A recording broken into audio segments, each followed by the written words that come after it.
and we started with the integrated rate law expressions. Okay, पहले मुझे बताओ कि molecularity and order of the reaction, what are the differences in the two? ऐसे एक एक point बोलो. चल मान्या, फर्स्ट पॉइंट बता. In order, maximum value is any real value, and in molecularity the maximum value is 3.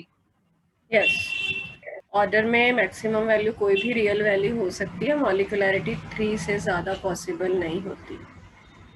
Second point Prabhnoor. I mean, molecularity is the number of molecules that actually undergo collision to form a product, whereas order is the sum of the coefficients to which the concentrations of the products are raised so as to find the rate of reaction. Reactants are raised in the rate law expression. Yes. Okay, any other difference we can give, Pia? It can be determined only experimentally. Which one? Molecularity. No, order can be determined experimentally and molecularity is a theoretical concept. Okay. And one more we can add, like order it can be any real value again, and molecularity it will only be a positive integral value, it can't be zero or in fraction or negative. Okay. And what is rate determining step? Jashan, what is rate determining step? जिसको हम RDS बोलते हैं, क्या है होता है? वो कुछ स्लो करके था कि स्लो जो है स्लो स्टेप होता है रिएक्शन उसे कहते हैं. हाँ, जो कॉम्प्लेक्स रिएक्शंस होते हैं, एज वी नो कि वो लार्ज नंबर ऑफ स्टेप्स में होते हैं, तो उसमें जो स्लोएस्ट स्टेप होगा उसको हम रेट डिटरमाइनिंग स्टेप बोलते हैं, क्योंकि ओवरऑल जो रिएक्शन है उसका रेट स्लोएस्ट स्टेप पे ही डिपेंड करेगा. ठीक है. एंड जब उसका ऑर्डर लिखना होता है तब भी हम स्लोएस्ट स्टेप जो कि हमारा RDS है उसकी हेल्प से हम ऑर्डर लिखते हैं.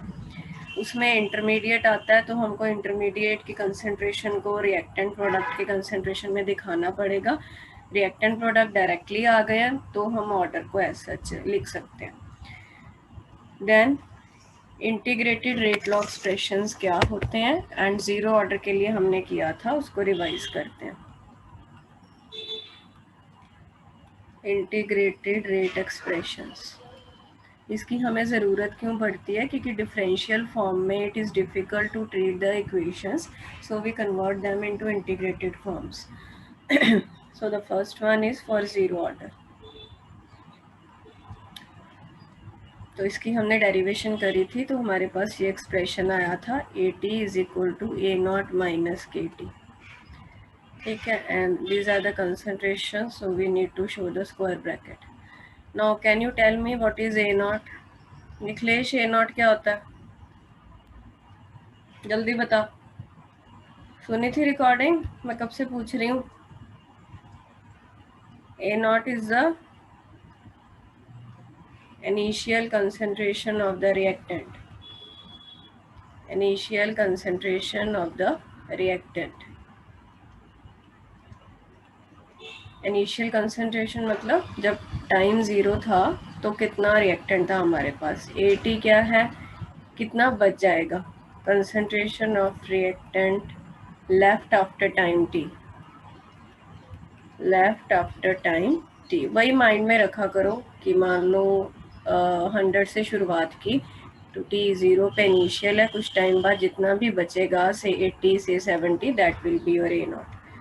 मान्या, k क्या चीज़ है? Rate constant. k is the rate constant. And हर गुण टाइम क्या है, t क्या है, कितना टाइम लगा. ठीक है. तो ये ज़ीरो ऑर्डर के लिए. इसमें हमने कुछ और चीज़ें देखी थी, इसकी हेल्प से हमने T हाफ भी निकाला था. हाफ लाइफ टाइम जिसे बोलते हैं. हाफ लाइफ टाइम वो वाला टाइम होता है जिसमें हमारा रिएक्टेंट हाफ रह जाता है. तो इसका एक्सप्रेशन A0/2 के आया था. ड्राइव भी कर सकते हो, कैसे निकाला था हमने, इसकी हेल्प से मैं करूँ तो ये मेरा आ गया ए नॉट माइनस ए टी। हमने टी हाफ निकालना है, तो टी हाफ पे बची हुई कंसंट्रेशन इतनी हो जाएगी। ठीक है, तो अब मैं इसको कैसे लिख सकती हूँ, मैं लिख सकती हूँ टी हाफ, इसको माइनस करेंगे ए नॉट बाई टू, के नीचे चला जाए। एंड यहाँ से हमें ये भी पता चलता है कि T half is directly proportional to initial concentration, but please remember it is specifically for zero order. हर ऑर्डर में एक्सप्रेशन डिफर करेगा, उसके अकॉर्डिंग बताना है। इनिशियल कंसंट्रेशन हम कितनी लेंगे उस पे टी हाफ डिपेंड करेगा, जीरो ऑर्डर का डायरेक्ट प्रोपोर्शनल होता है।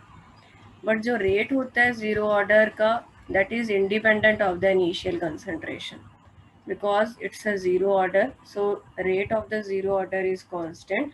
That is why we get this type of graph.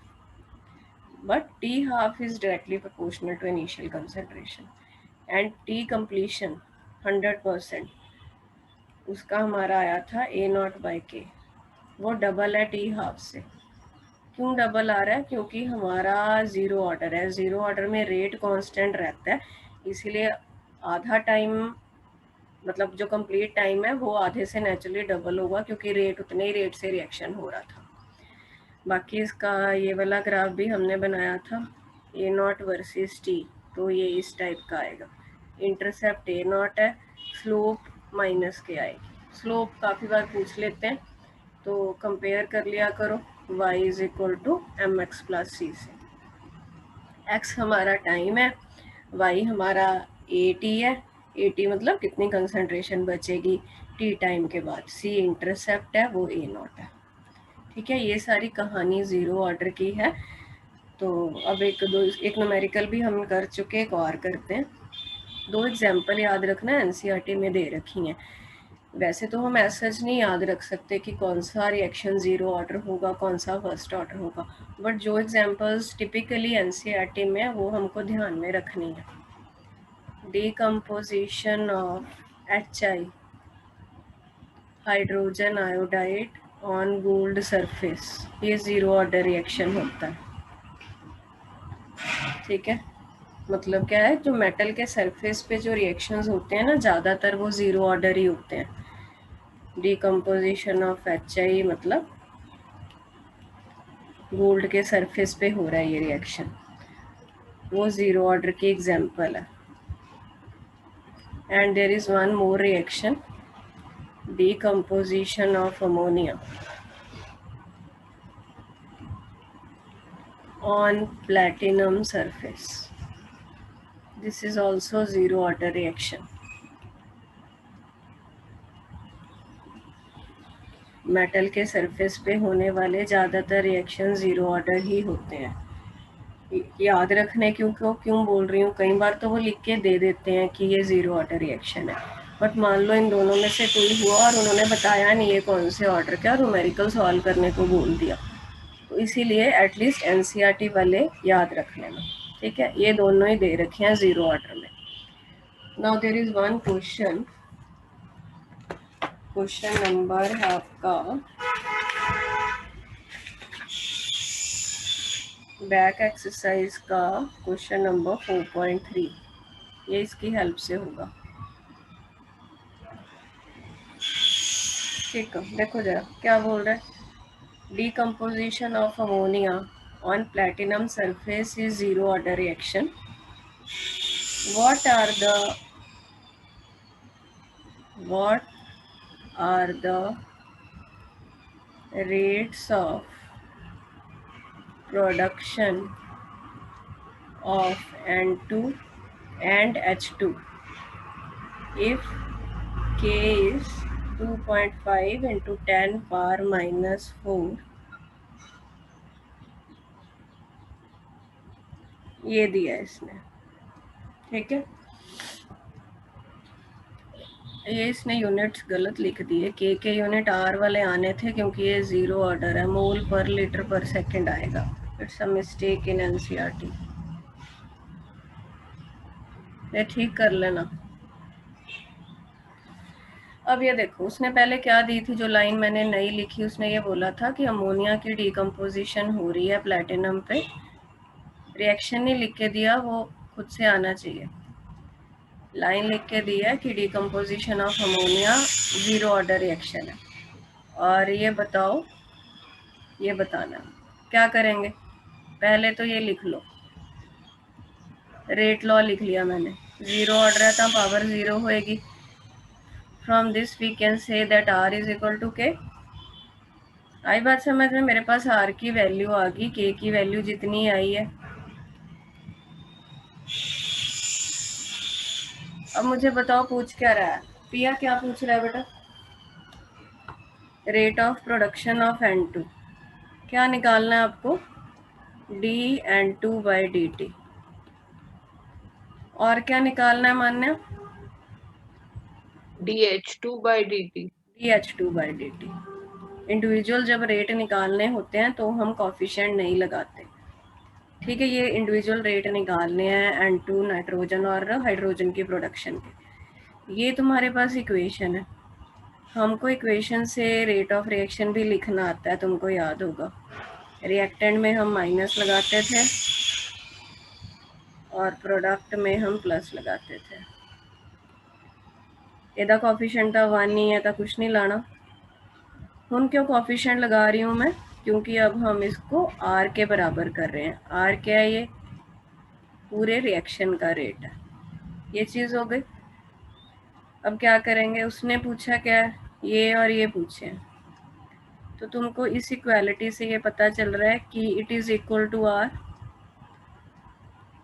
So I can say rate of production of nitrogen is equal to rate of the reaction itself, which is equal to 2.5 into this। ये आ गया। और क्या पता चल रहा है equality से? ये भी तो इसके बराबर ही है, सारे आपस में बराबर है। इसका मतलब 1/3 dH2/dt is also equal to rate of reaction.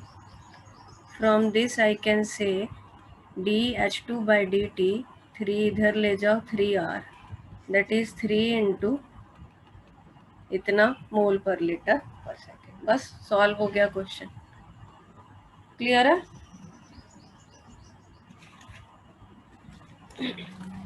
Yes, sir. पिया, हरगुन बेटा सभी बता दिया करो। तो जीरो ऑर्डर में ये कुछ पढ़ना था हमको। अब हम फर्स्ट ऑर्डर का integrated rate law expression start करें। सबके डेरिवेटिव्स क्यों लिया हमने? तो और क्या लें? इसमें और कोई ऑप्शन है? Rate of production of N2H2 कैसे निकालेगी?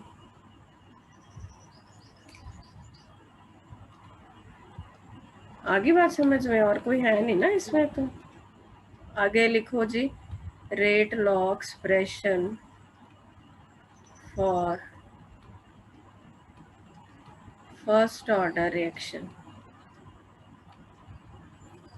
कोई क्वेश्चन इस चैप्टर का नहीं छोड़ना है, एनसीईआरटी का। Very very important. अच्छे खासे क्वेश्चंस दे रखे हैं, बाकी एक्स्ट्रा तो कर ही रहे हैं। तो सारे क्लास में हो रहे हैं, ध्यान से अपना टिक करते जाना जो जो हो ही जा रहे हैं। और जब पढ़ने बैठोगे एक बार खुद से करके देख लेना। डेरिवेशन जैसे जीरो ऑर्डर की करी थी, अब इसकी कर लेते हैं। Very easy. Now first order है तो हम कोई रिएक्शन मान लेते हैं A to B, ठीक है। अब फर्स्ट ऑर्डर का मानना है तो इसका रेट लॉ मैं कैसे लिखूंगी? ये रेट लॉ आ गया। डिफरेंशियल एक्सप्रेशन कैसे लिखूंगी? ये, ठीक है। अब दोनों रेट ऑफ रिएक्शन है तो इक्वेट कर दो।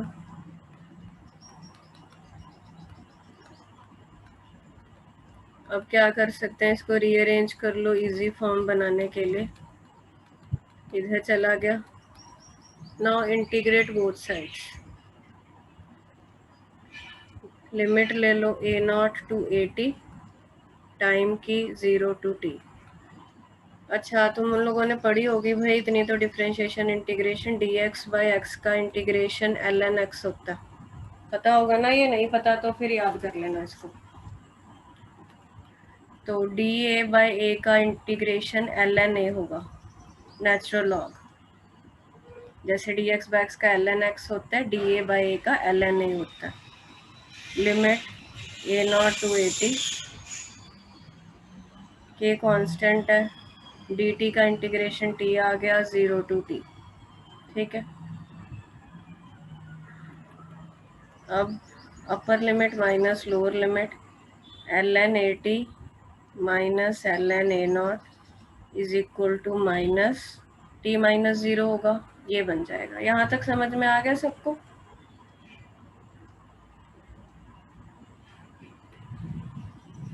डेरिवेशन इसीलिए सिखा रही हूँ ताकि ये याद ना रखना पड़े एक्सप्रेशन। आगे बनेगा ln, कुछ पूछना तो बता दो अभी भी। मैं इसको इधर ले गई, क्या बनेगा ये? अच्छा चलो ये अभी छोड़ो, इधर नहीं लेके जाते, पहले यही लिख लेते हैं। Are you getting? क्या किया मैंने पहले? मैंने क्या किया? फर्स्ट ऑर्डर था, एक्सप्रेशन नेगेटिव साइन क्यों लगा दिया आगे? कहाँ पे? Minus D A by D t, ये minus D A by D t कैसे लिख दिया आपने रेट को? ये यस मैम। ये तो बेटा हमें अच्छा, पता ही है ना, ठीक है, रिएक्टेंट ठीक है। है तो माइनस लगाते हैं, वो वाला माइनस है। है ये, ठीक है। तो उसके बाद हमने क्या किया, दोनों को इक्वेट कर दिया क्योंकि दोनों रेट थे। फिर मैंने इसकी इंटीग्रेशन कर दी और कुछ नहीं किया, तो हमारे पास ये बनता है, ठीक है। मैंने वही दोबारा लिखा। अब देखो इनको 2-3 तरीके से कर सकते हैं। तो पहले मैं तुमको सबसे बेसिक समझाती हूँ। यहाँ पे माइनस है, ठीक है, तो मैं सिंपल मैथ्स लगा रही हूँ, कुछ भी नहीं कर रही। ये बनेगा, सॉरी ये माइनस में फिर वापस इधर ले गई, ठीक है। अब देखो जरा, ये तुमको एक दिन ये बताया था, log m बाय n क्या होता है? log m minus log n। जो फॉर्मूलाज log पे लगते हैं वही ln पे लगते हैं। अब ये माइनस वाली में है तो क्या मैं इसको ऐसे नहीं लिख सकती? ठीक है, ये फॉर्मूला लगाया मैंने यहाँ पे। अच्छा अब मुझे बताओ, जब हमने ln को log टू द बेस 10 में बदलना होता है तो हम क्या करते होते हैं? कुछ करते हैं कि नहीं करते? 2.303 से 2.303 से मल्टीप्लाई करते हैं। इलेक्ट्रो में सीखी थी ये चीज़, क्यों भूल जाते हो? ln को मैंने इसमें बदल दिया क्योंकि मेरा काम तो इसमें है, कैलकुलेशन मैंने करनी है, तो मुझे log टू द बेस 10 में चाहिए ना। बन गया, आ गया एक्सप्रेशन, खत्म कहानी। एक सेकंड दी डेरिवेशन है जो तुसी इहनूं चंगी तरह करोगे।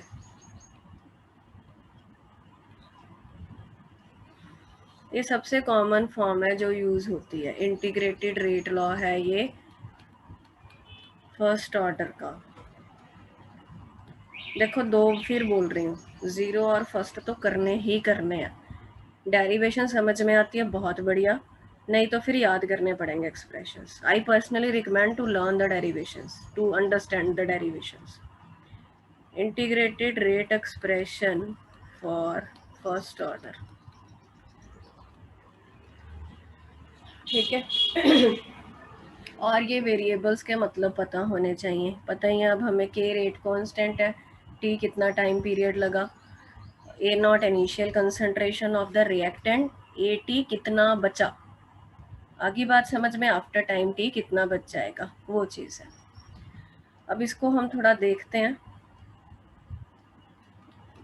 के t is equal to 2.303 log a not by a, ये लिखा था मैंने, यही चीज़ है।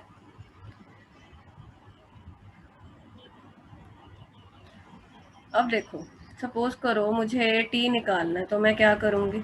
2.303 अपॉन के log initial concentration of the reactant upon A T, या कल्ला ए भी लिख देते हैं कई बार। अब तुम लोग मुझे एक चीज़ बताओ, मान लो मुझे टी हाफ निकालना है, लगाना दिमाग जरा, क्या करेंगे? टी हाफ खुद से निकाल के दो मुझे। 2a0 क्या? 2.3 log by k log 1 by k। T half इसको का 2 से मतलब क्या है? हाँ, ए टी कितना हो जाएगा पहले ये बताओ। A not a by not 2 by a0 half पर जाएगा, फिर 2 ऊपर ये जाएगा गया, 2 ऊपर गया। log 2 हो गया लॉग 2 की वैल्यू बताना। 0.3। हाँ 0.301 होती है, 0.3 ले लें हम, तो इसको तो ये याद रखना पड़ेगा, मल्टीप्लाई करके देख लेना, 0.693 आता है। ये एक्सप्रेशन भर भर के यूज होगा, ठीक है। इसी ये तो याद ही हो जाना, इतना यूज होगा कि ये याद ही हो जाना है। बट ये जीरो ऑर्डर के लिए, सॉरी फर्स्ट ऑर्डर के लिए। अच्छा इसमें मुझे बताओ, क्या इसमें इनिशियल कंसंट्रेशन आ रही है कहीं पे? नहीं आ रही ना। जीरो ऑर्डर का जब लिखा था टी हाफ, तो वो क्या आया था? A0/2K।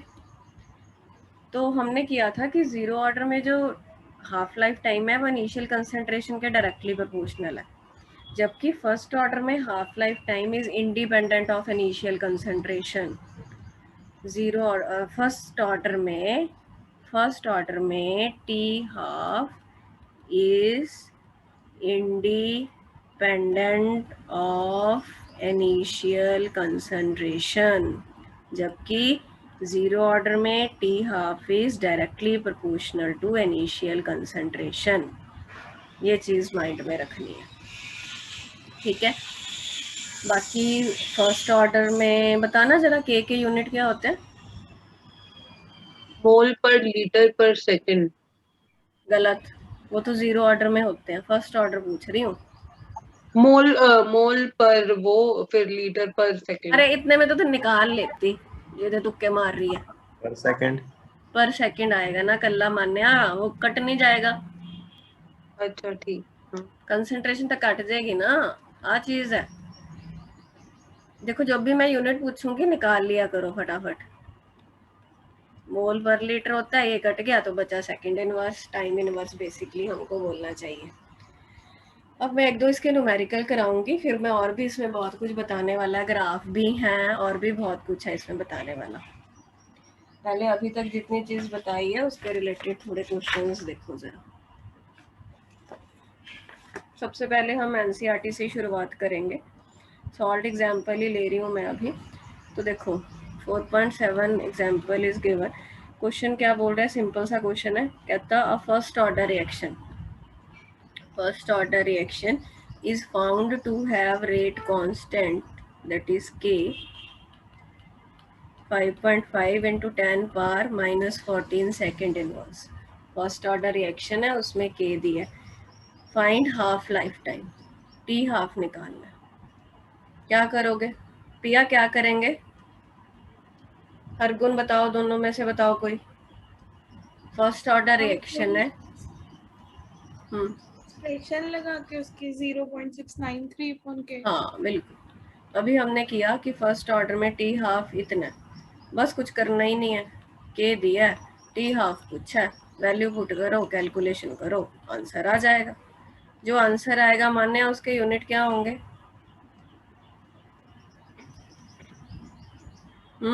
सेकंड्स होंगे। क्यों? ये सेकंड इनवर्स है, ऊपर जाके सेकंड हो जाएगा, मोर ओवर टाइम है, ठीक है। अगला क्वेश्चन, अब जो ये लिख रही हूँ इस टाइप का क्वेश्चन बहुत बार आया बोर्ड में 3 मार्क्स में। शो दैट, मैम पीछे आंसर 252 था इसका, पिछले क्वेश्चन। आंसर अपने आप देख लेना। 252 कैसे आ जाएगा? 10 की पावर -14 है, बड़ा आंसर आएगा। अच्छा -14, मैंने को -4 था। अच्छा एक चीज और देखो, अगला क्वेश्चन कराने से पहले एक छोटी सी चीज बता दूं। हमने ये एक्सप्रेशन निकाला था फर्स्ट ऑर्डर का, अभी करके आया ना आपा, यही निकाला ना हमने बेटा। देखो ये देखो, है ना, मैंने के इधर लिख लिया, टी इधर लिख लिया, वो तो एक ही बात है। अब इसमें मान लो, let us suppose initial concentration small है, सपोज करो, ठीक है।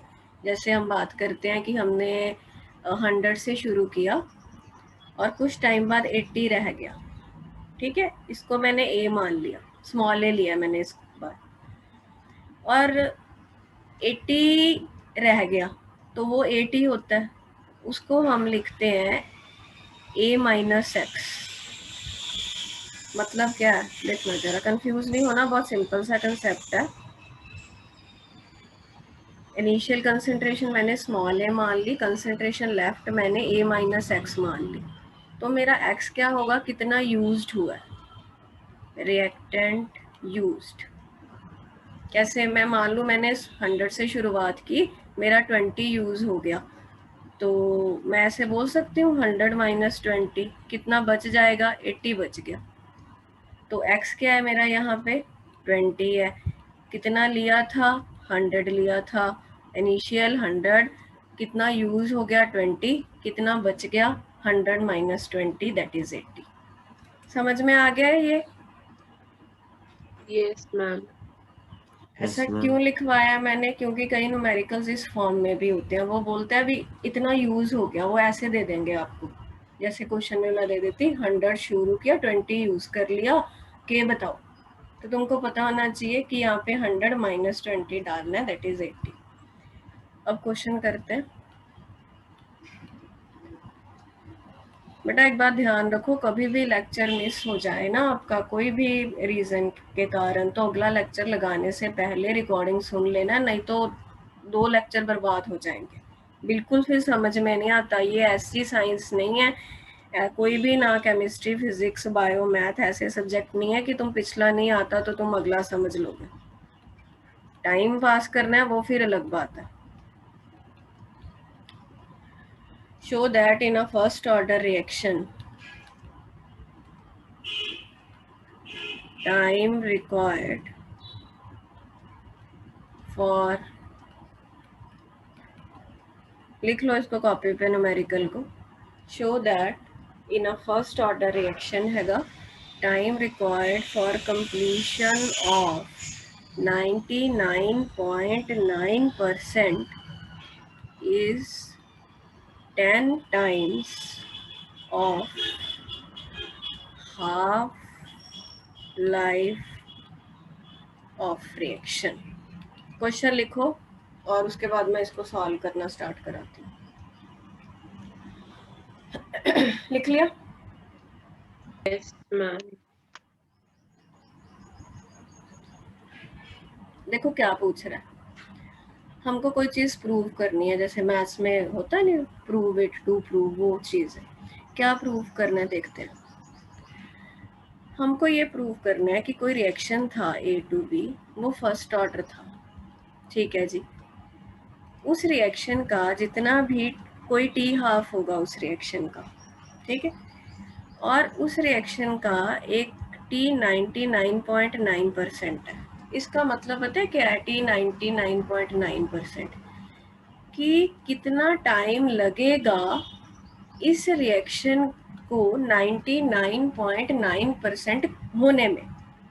पूरा रिएक्शन तो 100% होता है ना, बट कितना रिएक्शन हमने कराना है, 99.9% रिएक्शन करा देना है, उसमें जितना टाइम लगा उस टाइम को हम T 99.9% बोलेंगे। और हमको ये प्रूव कराना है कि T 99.9% is 10 times of T half। देखो लैंग्वेज पढ़ो, show that time required for completion of इतने परसेंट क्या, naturally reaction is 10 times of T half, कि 99.9% रिएक्शन पूरा कराने में जितना टाइम लगता है वो 10 टाइम्स है जितना टाइम T हाफ का है। ये प्रूव करना है हम, ठीक है। चलो स्टार्ट करते हैं। पहले हम T फर्स्ट ऑर्डर है इतना ध्यान में रखना, तो जर्नल एक्सप्रेशन लिख लो पहले। सबसे पहले मैंने ये लिख लिया, मैं अपनी नीड के अकॉर्डिंग देखती हूँ क्या करना है क्या नहीं करना। और हमको ये भी पता है कि जो T हाफ होता है वो हम इतना करते हैं, करते हो ना इतना, और वो आया कैसे वो भी तुम लोगों को मालूम है। अब हम T 99.9% बनाने की कोशिश करते हैं, उसके लिए एक्सप्रेशन, ठीक है। T 2.303 upon K log. अब तुम क्या करो, मान लो कि इनिशियल कंसंट्रेशन 100 थी, A नॉट क्या होता है इनिशियल, 100 मान लिया मैंने, इतना कंप्लीट हो जाना चाहिए, तो बचेगा कितना 100 माइनस 99.9, ये 80 है। क्योंकि 80 क्या होता है, 80 हम वो लिखते हैं कि कितना बचा हुआ है उस टाइम पे, किस टाइम पे, t 99.9% पे कितना बचा हुआ है, that is 100 minus 99.9, that is 0.1। क्या तुम लोग ये बात समझ पाए कि कैसे लिखा है मैंने? इनिशियल कंसंट्रेशन 100 थी, 100 लेना बड़ा लॉजिकल है क्योंकि हम परसेंटेज के हिसाब से ही कर रहे हैं। 100 से शुरू किया है ना, कोई रिएक्शन था, 100 से शुरू किया, तो उसमें से 99.9 वो प्रोडक्ट में बदल गया, तो बचेगा कितना, 0.1। यहाँ पे बचा हुआ लगाना होता है हमें, तो मैंने 0.1 लगा दिया। तो क्या मैं इसको ऐसे नहीं लिख सकती, log 1000, ये ऊपर चला जाएगा, तो क्या मैं इसको ऐसे नहीं लिख सकती, ये 10⁻³ हो गया, 3 आगे आ गया, log 10 1 होता है। क्या ये बात जान गए? अब कई बच्चे सोचेंगे पता नहीं मैम ने ये क्या कर दिया। मैम आ गया। भाई ऐसे लिखा है इसको, और ये फॉर्मूला होता है, आगे चला जाता है, log 10 1 होता है। पिया, हरगुन, निखिलेश, अक्षित 99.9 का ये एक्सप्रेशन बन गया, t हाफ का ये था, दोनों को डिवाइड कर दो, इक्वेशन 1 इक्वेशन 2। जशन भाई बोला करो, तभी कुछ तुम्हारे डाउट क्लियर होंगे। मुझे कोई फ़ायदा नुकसान नहीं है तुम्हारे बोलने से, तुम्हारा ही फ़ायदा है, तुम्हारा ही नुकसान है। 2.303 इंटू 3/k और इसका आया 0.693/k। डिवाइड करो जरा सारी कहानी को, देखो ये 10 आएगा, आ रहा है? Yes ma'am. बस हो गया प्रूफ, हैंड्स प्रूफ, खत्म कहानी। दोबारा देखते हैं एक बार। क्वेश्चन क्या था, कोई फर्स्ट ऑर्डर रिएक्शन है A to B, उस रिएक्शन को 99.9% कंप्लीट कराने में वो बोलता है 10 गुना टाइम लगता है एज कम्पेयर टू उसी रिएक्शन का जितना भी t हाफ आएगा। ये चीज़ हमको प्रूव करनी है। हमको पता है कि रिएक्शन फर्स्ट ऑर्डर है, तो हम ये एक्सप्रेशन यूज़ करेंगे। अब 99.9% का मीनिंग हमें पता होना चाहिए। उसका मतलब ये है कि शुरुआत तुमने रिएक्टेंट 100 लिया, ठीक है, कोई भी तुम लैब में खड़े हो, कोई रिएक्टेंट 100 लिया तुमने, उसका तुमने 99.9% प्रोडक्ट में बदल देना है, तो रिएक्टेंट बचेगा कितना तुम्हारे पास, 0.1। तो एक्सप्रेशन में यहाँ 0.1 लगाया, इसको सॉल्व किया तो ये आ गया। टी हाफ का एक्सप्रेशन हमें पता है फर्स्ट ऑर्डर के लिए, वो लगाया, दोनों को डिवाइड किया, 10 आ गया। ये फ्री के नंबर है, 3 नंबर में ये क्वेश्चन बहुत बार आया। Any doubts? अब एक और देखो। अच्छा एक चीज याद रखना, ऑल रेडियो एक्टिव रिएक्शंस, जो रेडियो एक्टिव डिके होते हैं ना, वो नेचुरल भी हो सकते हैं, आर्टिफिशियल भी हो सकते हैं, वो सारे फर्स्ट ऑर्डर रिएक्शन होते हैं। ये कभी भी ना तुमको देते नहीं है न्यूमेरिकल में, वो ना सीधा ऐसे लिख देंगे कि ये रेडियो एक्टिव रिएक्शन हुआ, इसका के निकालो या इसका टाइम निकालो। तो हमें पता होगा कि सारे रेडियो एक्टिव फर्स्ट ऑर्डर होते हैं, तो ही हम कर पाएंगे। तो all radio active reactions, all radio active decays, whether man made और natural, they will follow first order kinetics, first order reaction. Okay, so there is one more question, 4.16 of back exercise. The question is, the rate constant, that is K, of first order is 60 second inverse. How much time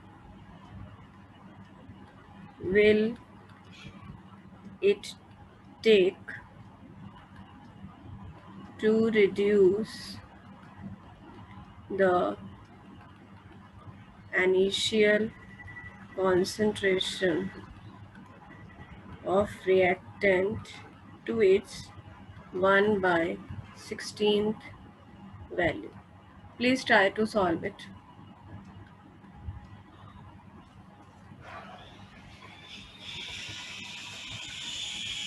1 minute low और solve करके मुझे बताओ।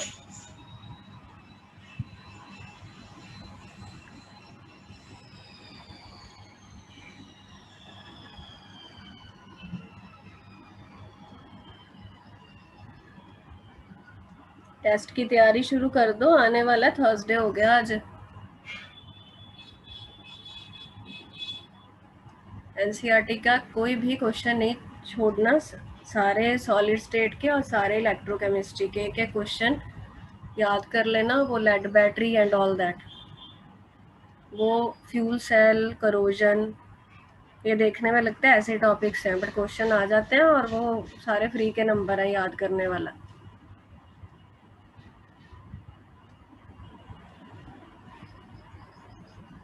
जल्दी करो, time खत्म होने वाला है। के की वैल्यू दी है बेटा, फर्स्ट ऑर्डर है। पूछा क्या है, कितना टाइम लगेगा। मेरे पास आंसर नहीं है, मैं मेथड बता देती हूँ, मैच कर लेना। टाइम निकालना है आपको। पहला तो फर्स्ट ऑर्डर है, तो एक्सप्रेशन लिख लो, log a naught by A T. तुम टाइम करना, ठीक है।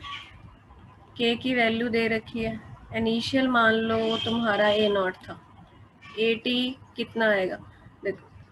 How much time will it take to reduce the initial concentration of reactant to its इतना वैल्यू, मतलब ए नॉट बाय 16।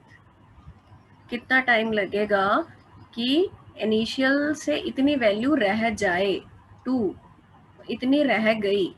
कितनी रह गई, इनिशियल थी ए नॉट बाय 16, बस ये कट गया। तो ਇਹਨੂੰ ਕਿਵੇਂ ਲਿਖ ਲਓਗੇ, log 16 ਆਊਗਾ। 16 ਨੂੰ ਲਿਖ ਸਕਦੇ ਹੋ 4 ਦਾ ਸਕੁਆਇਰ, ਠੀਕ ਹੈ। ਤਾਂ ਇਹ ਅੱਗੇ ਚਲਾ ਜਾਊਗਾ। log 4 ਦੀ ਵੈਲਿਊ ਤੁਹਾਨੂੰ ਆਂਦੀ ਹੈ, ਸਿਖਾਇਆ ਸੀ ਨਾ ਟੇਬਲ 0.6, ਉਹ ਪੁੱਟ ਕਰ ਲਿਓ, ਆਨਸਰ ਆ ਜਾਏਗਾ। मैम आंसर देखना 4.6 कुछ into 10 raised to power minus 2 seconds है। बेटा Yes, मेथड ma'am, ये बता है। दिया, देख लेना, यही आ रहा है बस, ठीक है। बाकी लोगों का 2 ही बच्चे हैं क्या क्लास में, प्रभनूर और रमन्या, अर्गुन, जशन।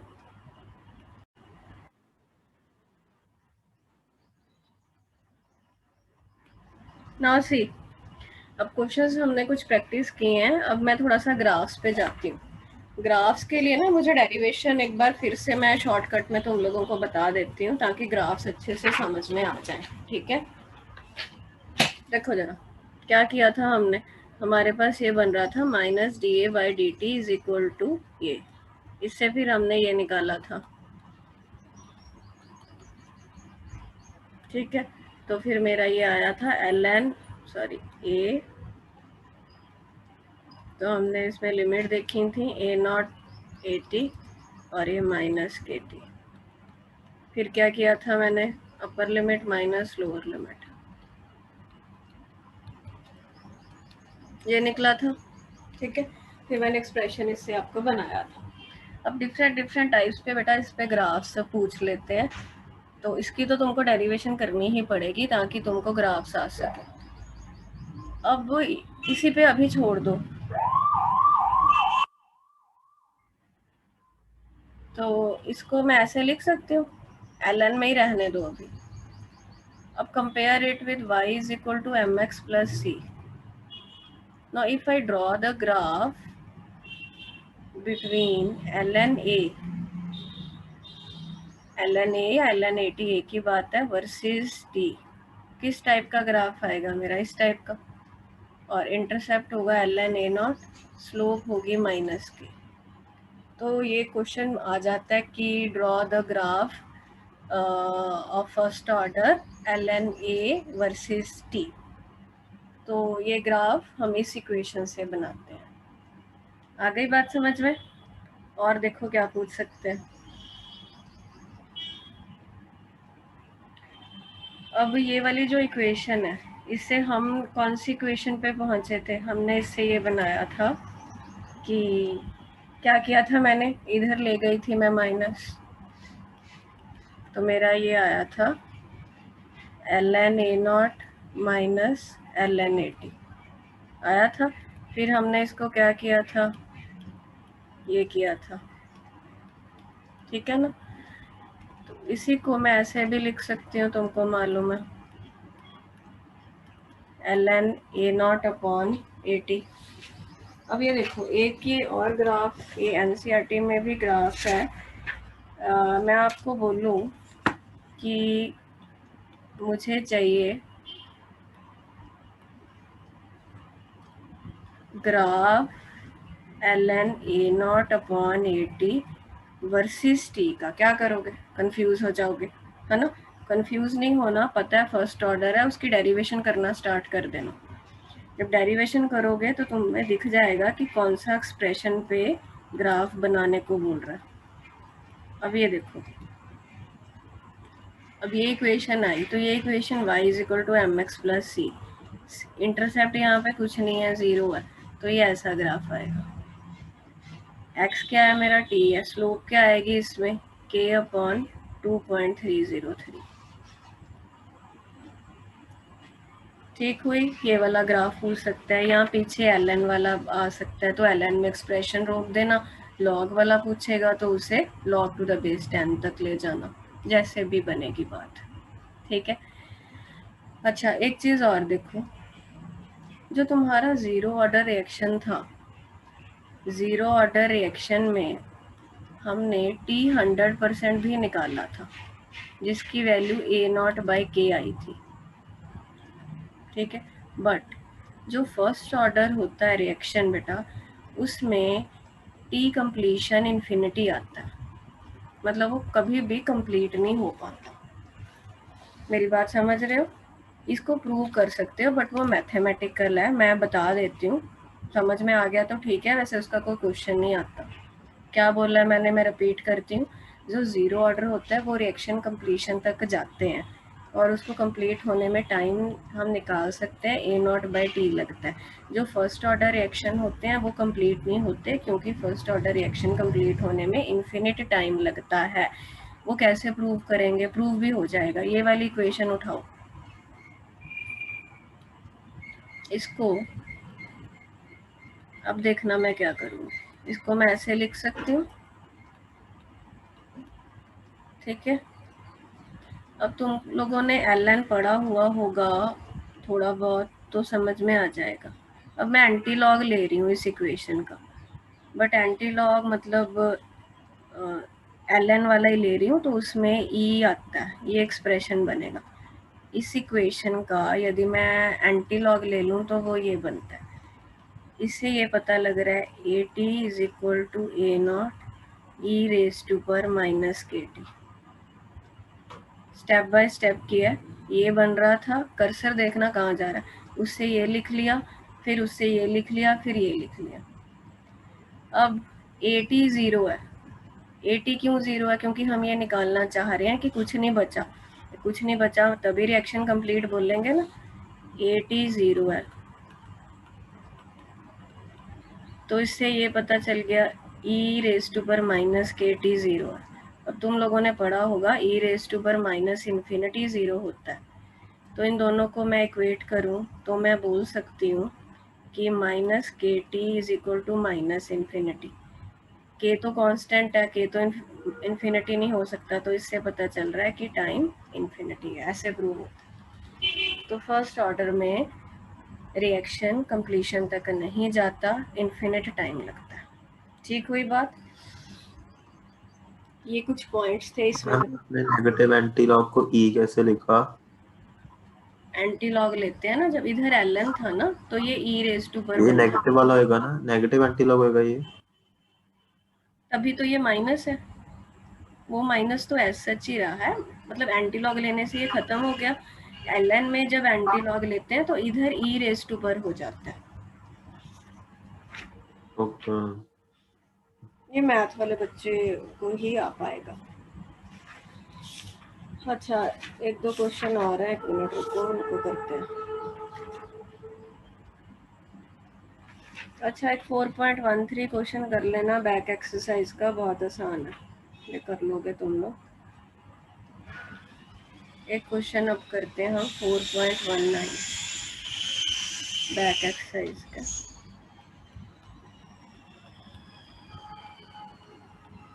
A first order रिएक्शन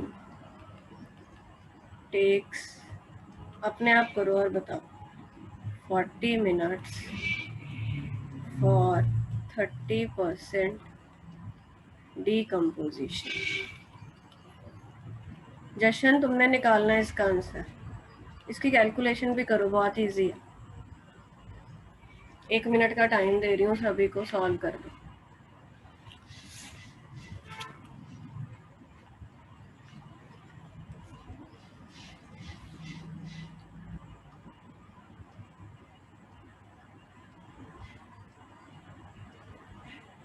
शाम वाली क्लास भी बेटा लगा लिया करो जो बच्चों के पास टाइम है। पिया, हरगुन, तुम लोग तो ज़रूर लगाओ, कल आए नहीं तुम लोग। सॉल्यूशन चैप्टर का हमने किया था discussion.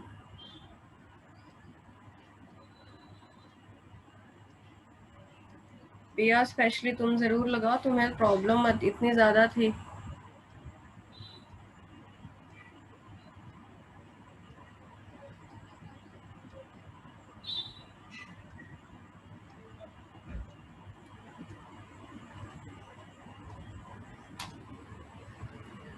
Solve it.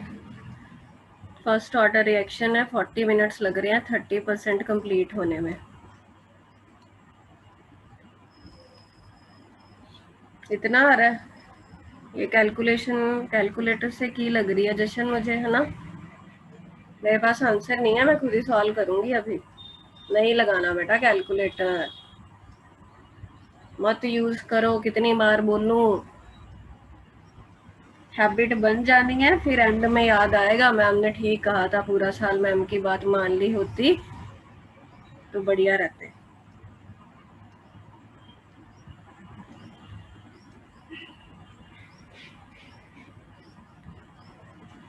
T half निकालना है, पहली बात तो ये है।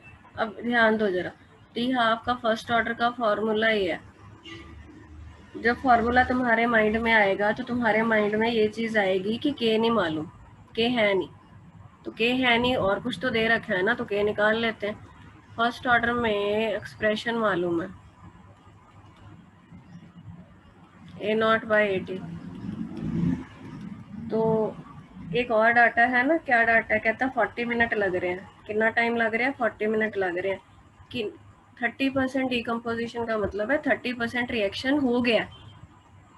शुरू 100 से किया तो बचेगा कितना? 70। 30% डिकम्पोजिशन का मतलब है जो भी रिएक्शन के बारे में ये बात कर रहा है वो 30% हो गया, डिकम्पोज हो गया। ए 30% 100 से शुरू किया था, ये 30% खत्म है, तो बचा कितना? 70। बस अब क्या करोगे कैलकुलेशन, इसमें तो लॉग में भी कुछ नहीं करना। 10/7 बचेगा, तो log 10 माइनस log 7, ठीक है। फिर log 10 ਤੁਹਾਨੂੰ ਟੇਬਲ ਲਿਖਾਇਆ ਸੀ 1 ਹੁੰਦਾ, log 7 ਵੀ ਲਿਖਵਾਇਆ ਹੋਇਆ 0.85। ਇਹਨੂੰ ਮਾਈਨਸ ਕਰ ਲਓ, ਇਹ ਸੋਲਵ ਕਰਕੇ k ਆ ਜਾਊਗਾ, ਫਿਰ ਉਹ k ਇੱਥੇ ਪੁੱਟ ਕਰ ਦਿਓ, t ਹਾਫ ਆ ਜਾਊਗਾ। ਹੋਰ ਇਹਦੇ ਚ ਕੀ ਕਰਨਾ? निकाला इतना किसी ने? देख लो कितना आ रहा है करके। हम इतनी लंबी कैलकुलेशन है बेटा करनी पड़ेगी, मैं अब इसमें कुछ नहीं कर सकती, पेपर में भी तो करोगे, तो कौन सा कैलकुलेटर यूज करने दे देंगे।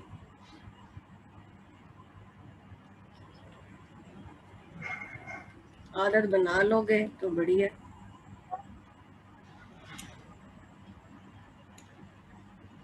तो अब डिवाइड करके देख लो कितना आ रहा है, 0.693/8.6 पावर -3, 80.58 कुछ आ रहा है। देखो आंसर चेक करें, 4.19 है ना।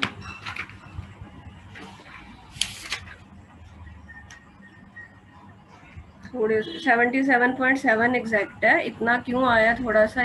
क्योंकि हमने इसकी 0.85 वैल्यू यूज की है, इसकी एग्जैक्ट वैल्यू 0.845 होती है, बट इतना चलेगा।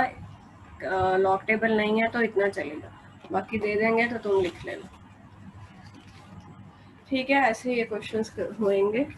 और तुम कौन से करोगे? 1-2 क्वेश्चंस हैं वो टिक कर लो। एक तो 4.13 कर लेना, बाकी तुमको कुछ दिए भी थे मैंने, वो कर लेना ध्यान से। एक ट्राई करके आना 4.14, ये दोनों क्वेश्चन स्पेशली इनको मार्क करना। इनमें से भी बोर्ड में बहुत बार डायरेक्ट दोनों में से पूछा है, दोनों रेडियो एक्टिव डीके के साथ डील करते हैं। एक अभी भी 1 मिनट, हाँ 4 पॉइंट ये दोनों ही हैं, ठीक है। बाकी एक तुम कर सकते हो, एक ट्राई करके आना, तीनों क्वेश्चन अच्छे लेवल्स के हैं।